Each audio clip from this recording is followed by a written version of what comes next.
Allahumma salli ala Sayyidina Muhammad wa ala ali Sayyidina Muhammad. Marilah kita simak bersama-sama ceramah dari Abah Guru Sekumpul Syekh Kiai Haji Muhammad Jaini bin Abdul Ghani Al-Banjari. Selamat menyimak, semoga bermanfaat. Allah Subhanahu wa Ta'ala yang dicantumkan di dalam kitab suci Al-Quran, ditujukan wasiat itu bagi semua hamba Allah yang dahulu dan seterusnya. Wasiat itu yaitu yang dinamakan takwa kepada Allah Subhanahu wa Ta'ala. Wahia ibaratun an ijtinabi ma nahallahu anhu wa fi'li ma amarallahu bih. Maksud daripada takwa itu adalah menjauhkan diri daripada semua yang dilarang oleh Allah Subhanahu wa Ta'ala dan memperbuat semua yang disuruh oleh Allah Subhanahu wa Ta'ala. Adapun usaha ikhtiarnya untuk menjauhkan diri dari yang dilarang Allah, yaitu harus mempunyai makrifat kepada Allah yang mewarisi takut hati kepadanya. Artinya kita harus mengenal akan Allah yang sangat besar itu. Contohnya, kalau samut atau nyamuk menggigit kita, sudah kita kada tahan membiarkannya. Pasti kita menjauhkan diri daripada gigitan nyamuk dan semut itu tadi. Apalagi siksaan Allah Subhanahu wa Ta'ala. Kalau kita pernah melihat orang-orang yang disiksa di penjara, maka rasanya hati kita takut masuk penjara. Padahal hanya di dalam dunia, belum lagi siksaan Allah di akhirat. Dengan memperhatikan dua contoh itu tadi, insya Allah hati kita takut kepada Allah sesudah kita mengenal akan kebesaran Allah. Orang yang belum mengenal kebesaran Allah pasti tidak bisa takut kepada Allah. Misalnya, orang yang tidak tahu kebesaran gurunya, maka tidak bisa ia takut akan gurunya itu. Maka gurunya dianggapnya teman biasa, manusia biasa. Malahan gurunya dianggapnya lebih remeh daripadanya, akibat tidak makrifat, belum mengenal. Orang yang bisa menghormat guru, orang yang sudah kenal kebesaran guru itu. Guru pertama diwajibkan melajari akan si murid. Dua, guru disuruh memelihara murid itu. Guru disuruh mendoakan murid itu. Guru disuruh beribadah pahalanya untuk si murid. Kok begitu? Pahala guru dibagi-bagi untuk murid, nggak masuk akal. Nah, begini, guru itu seperti ayah. Setiap orang tua wajib menafkahi anak-anaknya. Maka jelas, setiap orang yang punya guru, ibadah-ibadah guru itu diserahkan guru kepada Allah, mohon pahalanya diberi ganda, dibagikan kepada anak-anak muridnya muridnya sebagai anak-anak tanggungannya. Sebagaimana orang punya anak buah, wajib mencarikan nafkah gasan anak buahnya untuk anak buahnya. Jelas? Dan setiap guru tidak ada mempunyai sifat amarah terhadap muridnya. Dia mempunyai kasih sayang kepada muridnya di atas daripada kasih sayang ibu bapak terhadap anaknya. Sekali lagi, lebih kasih sayang guru terhadap murid dari ibu bapak si murid itu terhadap anaknya tadi. Arhamun nasi bin nasi al-ulama, hadis Nabi. Ulama itu paling kasih sayang dari manusia terhadap manusia. Tapi Allah lebih-lebih lagi Arhamur Rahim.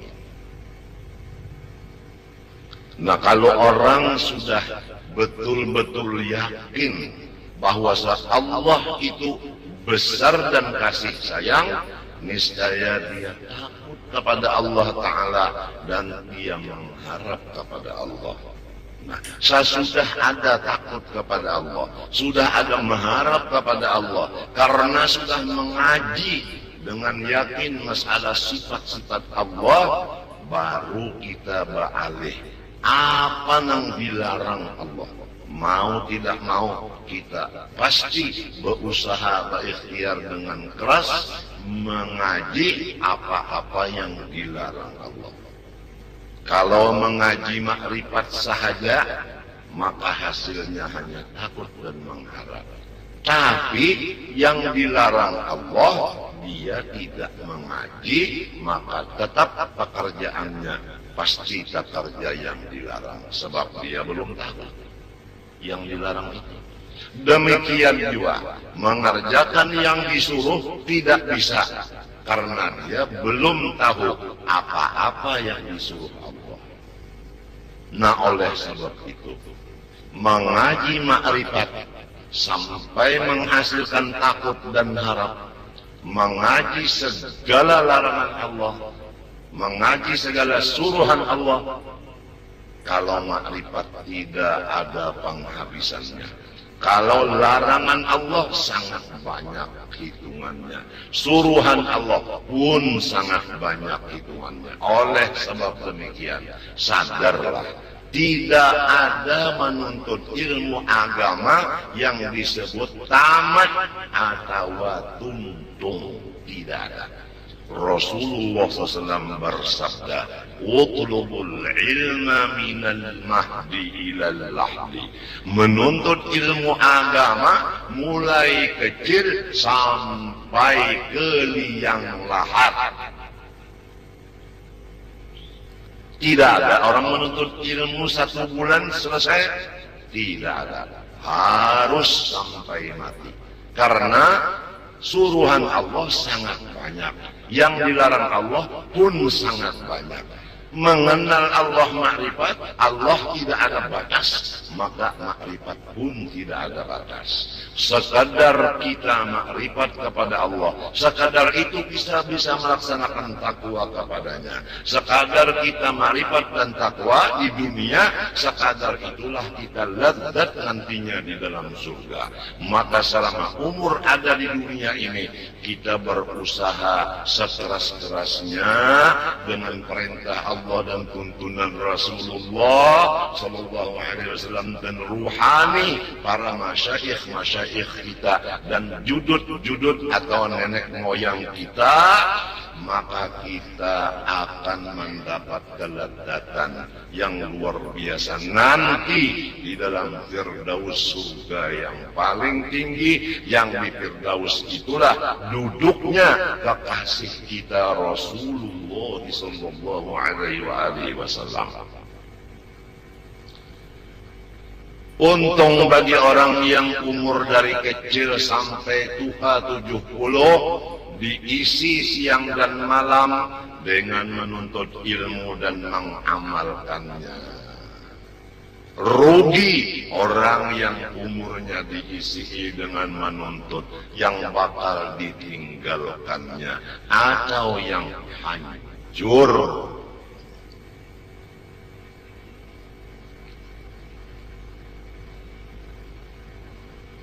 Semoga Allah Subhanahu wa ta'ala memberikan kita akal yang jernih, sehingga dengan parantara akal yang jernih yang diberikan Allah kepada kita, kita bisa memilih mana yang mestinya diambil, mana yang mestinya ditinggalkan.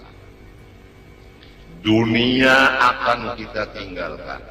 Bahkan sebelum kita meninggalkan, banyak terjadi, dunia sudah meninggalkan.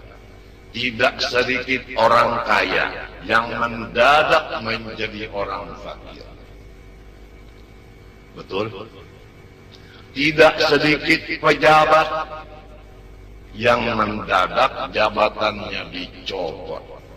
Sebelum dia mati, sudah ditinggalkan oleh dunia.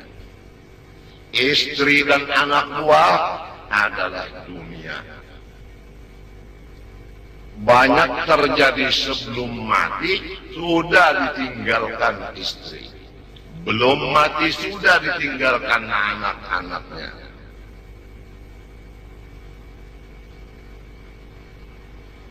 Ya, semoga Allah Subhanahu wa ta'ala satu-satunya harapan kita memberikan kita akal yang bersih. Karena ciri-cirinya akal yang bersih, memilih yang kekal abadi.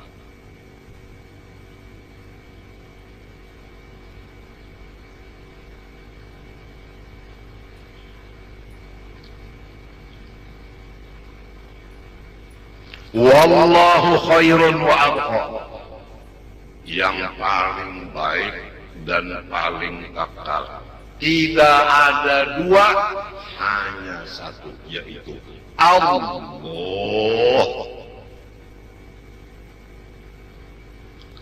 Semoga akal kita bersih, jernih diberi Allah, sehingga kita memilih Allah dari yang lain-lainnya. Yang lain dari Allah pasti akan meninggalkan kita. Kadang-kadang di dunia sudah ditinggalkan kita. Istri kita kadang-kadang di dalam sehari semalaman itu 2-3 jam tidak mau ngomong dengan kita. Karena apa? Karena dia marah dengan kita. Padahal dia mulai awalnya sudah menerima uang mahar dari kita. Kemudian dia menerima uang untuk pakaian, menerima uang untuk makan minum, menerima pendidikan pelajaran agama dari kita, tidur di rumah kita. Namun terjadi pernah sehari semalaman 2 jam istri kita tidak ngomong dengan kita, marah, mukanya tidak lagi senyum. Betul?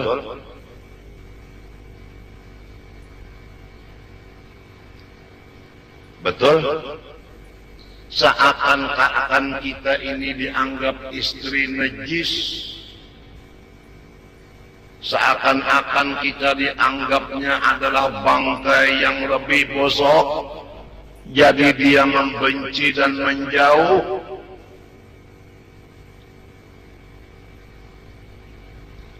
Soal biasa, sebab istri bukan orang yang paling baik. Istri bukan orang yang kekal. Wallahu khairun wa abqa. Yang paling baik, yang paling kekal, kata Al-Quran, adalah satu, Allah.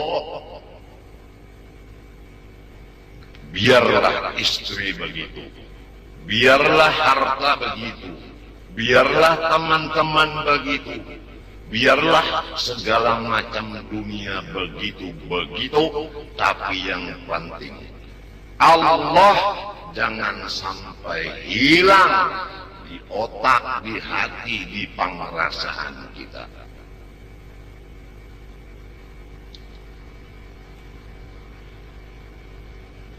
Watruk minal azwaj man ma sa'adat fi ta'atin wa khatar'a zuban fawila. Di dalam kitab Kifayatul Atqiyah. Lepaskan olehmu dari istri-istri kamu yang tidak menolong, membantu, mendukung akan kamu yang melaksanakan taat ibadat kepada Allah. Kamu ditugaskan untuk melajari dan mengamalkan ilmu, kemudian istri kamu tidak membantu pekerjaan kamu itu, maka perintah watruk, serahkan kepada ibu bapaknya.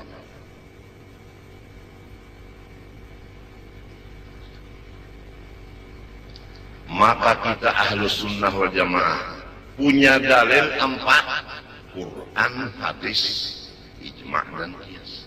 Kalau sudah istri yang kita mahar tidak membantu mendukung kerjaan kita yang seperti kerjaan Rasulullah ini, apalagi yang bukan istri, harus kita lepas semuanya karena tidak ada manfaatnya. Kalau tidak ada manfaatnya, berarti kita dapat mudaratnya. Jadi berjauhlah. Ittakhidhillaha sahiban wa da'in nasa janibah. Bikinlah sahabatmu itu hanya satu, yaitu Allah. Maka manusia itu lemparlah ke samping.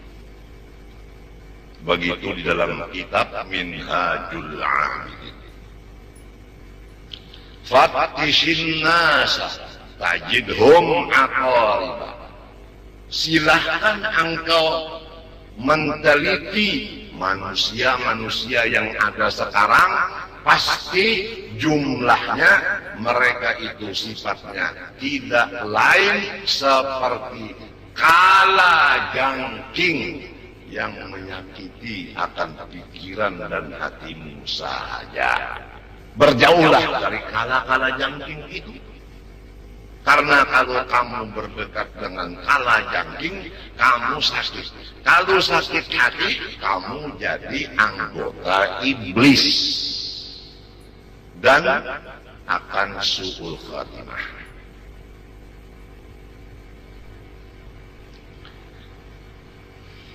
Syekh Salman Al-Madani di dalam manaqib beliau mulai kecil, artinya seterusnya. Tidak ada teman beliau, hanya 2 golongan. Pertama, ulama dan penuntut ilmu. 2, orang-orang soleh. Lain daripada 2 golongan itu, sama sekali beliau tidak mau berteman. Itulah paguruan Datu kita Kalampayan. Kalau disebut Datu Kalampayan murid Sesaman, apa arti murid? Arti murid itu ada punya guru. Arti guru itu alladzi akhadta halahu syaikhuka, alladzi akhadta halahu la man akhadta maqalahu. Bermula yang disebut guru kita, yang kita ikuti langkah-langkah mereka. Bukan guru kita yang kita ambil kata-katanya saja. Kalau kata-katanya yang diambil, kita akan menjadi orang pembicara. Kalau menjadi orang pembicara, di mana-mana berbicara, tidak ada lain tujuan selain daripada mengurak kata-kata. Yang disebut ulama ulul lisan, yang disebut ulama munafik.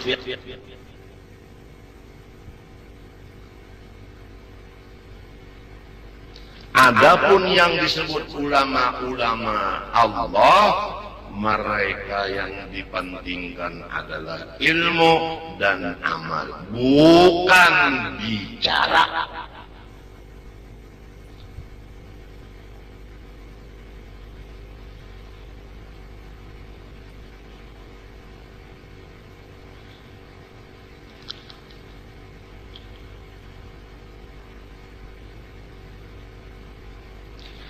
Syekh Saman berarti Datuk Kelampayan. Sebab Datuk Kelampayan ini bagaimana Syekh Saman, begitulah Syekh Arsad.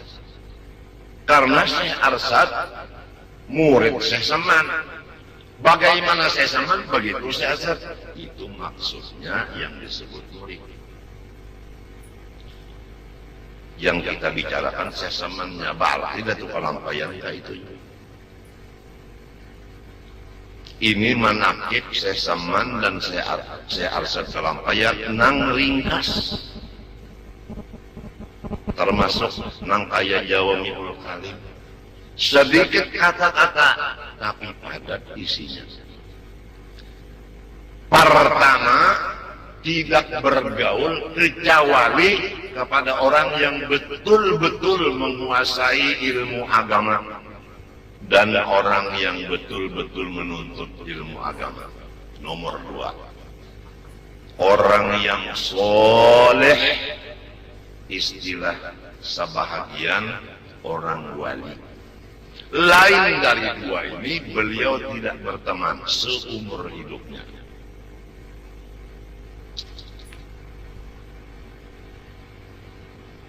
Yang kedua, Syekh Saman sama dengan Syekh Arsad mengutamakan khalwat dan uzlah daripada bergaul. Jelas? Jelas?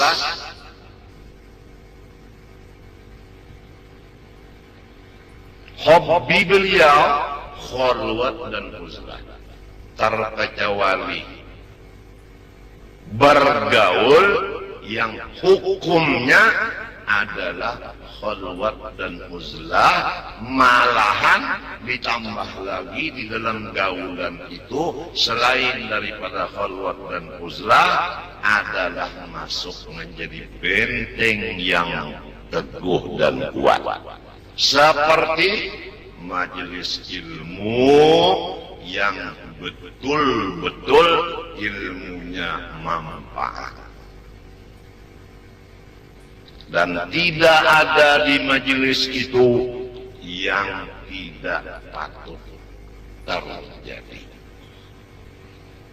Maka majelis itu namanya hisnun hasin, sesudah khalwat dan uzlah.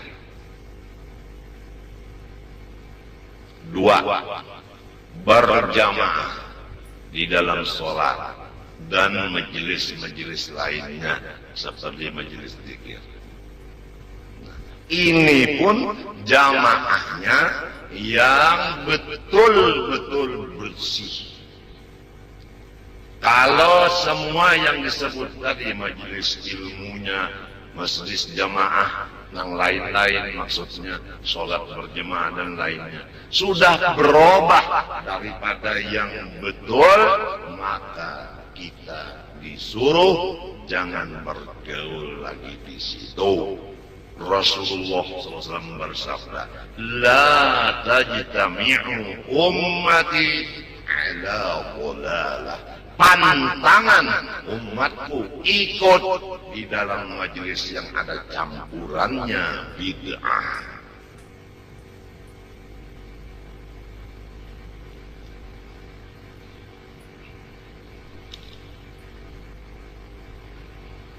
Jadi jelaslah bahwa diri kita ini taksir mengaji ma'rifat. Oleh sebab itu takut dan harap kepada Allah sangat sedikit. Itu pengakuan kita. Yang kita takuti itu lapar, yang kita takuti haus, yang kita takuti garing, yang kita takuti kurang duit, yang kita takuti macam-macam. Semua yang tidak patut ditakuti, itu yang ditakuti. Yang disuruh takuti yaitu Allah. Wa khafuni in kuntum mu'minin wa iyaya farhabun. Kenapa tidak? Karena kita banyak mengenal yang lain dari Allah daripada mengenal Allah. Lebih jelas yang lain dari Allah di hati kita daripada jelasnya Allah di hati kita. Buktinya lebih takut kepada yang lain dari Allah daripada takut kepada Allah.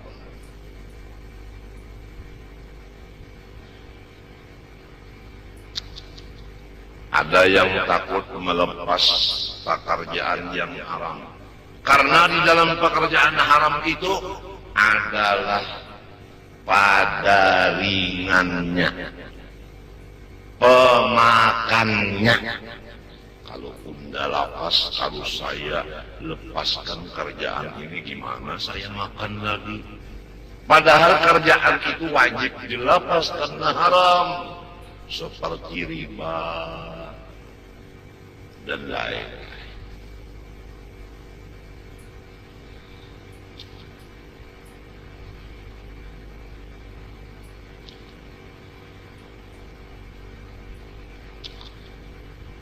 Yang kedua, kita mengakui taksir meninggalkan yang dilarang Allah. Buktinya kita kurang menggunakan waktu, mengisi waktu, belajar apa-apa yang dilarang Allah. Yang ketiga, kita mengaku taksir mengerjakan yang disuruh Allah. Buktinya belajar napa-napa yang disuruh Allah, kita kada tapi rajin. Banyak waktu diisi yang bukan daripada yang demikian itu. Asal pengakuan tadi berhasilnya kita bersifat tawadhu. Tapi kalau kita takabur, sebaliknya. Kita merasa ma'rifat sudah komplit, merasa takwa sudah sempurna, maka itu namanya orang yang paling jahil.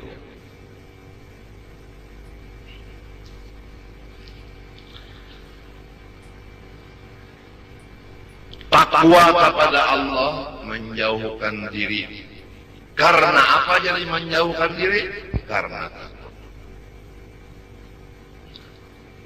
Apa yang dijauhkan? Yaitu yang dilarang oleh Allah.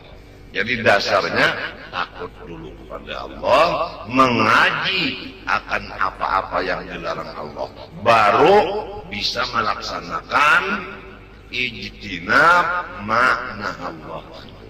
Yang kedua, mengaji dulu sifat-sifat kasih sayangnya Allah. Udah tahu, lalu mengharap. Dengan adanya mengharap, bisa kita mengaji apa yang disuruh Allah, lalu mengerjakannya. Jadi dasarnya meninggalkan yang dilarang Allah karena takut kepada Allah. Mengerja yang disuruh Allah karena mengharap akan Allah. Jelas? Jelaskah susunan katanya? Maka takwa yang dimaksud itu tadi, itulah wahia al-musammatu bil istiqamah. Takwa itulah yang diberi nama dengan istiqamah. Istiqamah itu apa? Allati hiya khairun min alfi karamah. Istiqamah itu lebih baik dari 1000 keramat. Kalau ada orang berkeramat, pertama keramatnya tahu diisi hati orang, melihat aib-aib nang goib-goib itu, melihat keramat keluarganya itu. Satu. Yang kedua misalnya bisa terbang dari rumah ke Mekah, pulang pergi 1 menit. Kemudian berjalan di atas air, umpama. Kemudian sholat di hawa antara langit dan bumi, di situ dia sholat, umpama. Kemudian lagi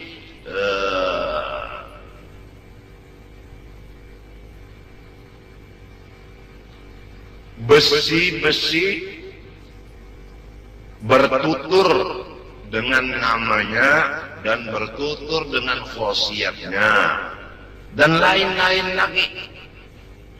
Hitung beberapa keramat dibanding dengan istiqomah mengerja suruh, menjauhi larang, maka pangkatnya orang yang istiqomah lebih tinggi dari pangkat orang yang punya keramat jutaan itu.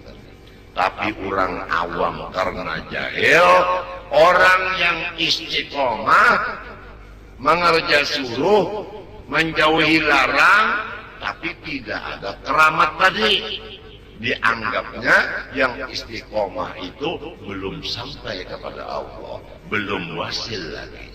Nah, orang yang mempunyai keistimewaan seperti berjalan di atas air dan sebagainya, dianggap orang jahil, orang awam, itu yang sudah wasil kepada Allah. Padahal yang paling besar pangkatnya yang istiqomah ini. Kalau yang keramat-keramat itu bisa terjadi di diri orang yang masih ada bid'ah. Saya ulangi, keramat-keramat itu bisa terjadi di atas diri orang yang masih bid'ah. Tapi kalau istiqomah, jelas itu sudah khalifah Rasulullah. Pernah terjadi Abu Yazid Bastami melepas anak-anak muridnya pulang masing-masing kampung halaman. Satu pulang ke kampung halaman, kemudian balik lagi kepada gurunya Abu Yazid. Guru, saya ketemu di kampung saya ada seorang ulama. Kalau anggapan saya wali, keramatnya begini, dia terbang di hawa. Bilangnya Abu Yazid Bastami, apa bedanya orang itu dengan burung? Yang satu datang lagi, Assalamualaikum. Waalaikumsalam. Syekh, saya melihat di kampung saya ada orang ulama, kalau saya menganggap wali karena keramatnya dia berjalan di atas air.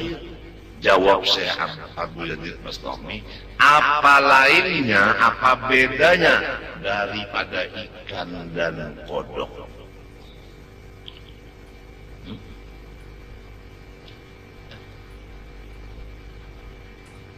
Ada lagi yang datang, Assalamualaikum. Waalaikumsalam. Saya di kampung ada melihat orang alim dan saya anggap orang itu wali. Keramatnya beliau ke Mekah pulang pergi 1 detik. Kata Abu Yazid, apa bedanya dengan iblis? Dia dari masyrik ke maghrib pulang pergi hanya sekejap.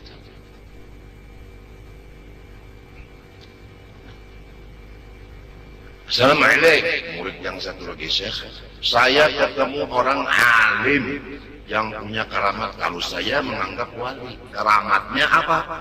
Dia tahu isi hati saya. Kalau sekarang jawabannya, apa bedanya dengan komputer? Apa bedanya dengan OSG? Begitu OSG dipasang di sini, kelihatan di TV isi perut kita. Jadi itu ujar Abu Yazid Bastami, Jangan engkau terpengaruh dengan macam-macam yang menyalahi adat terjadi di diri manusia. Tetapi engkau boleh terpengaruh dengan orang yang istiqomah. Karena istiqomah itu khairun min al-karamah, bal hiya karamatun haqiqiyah. Bahkan dia itu keramat yang betul. Yang lain adalah tidak betul. Jelas?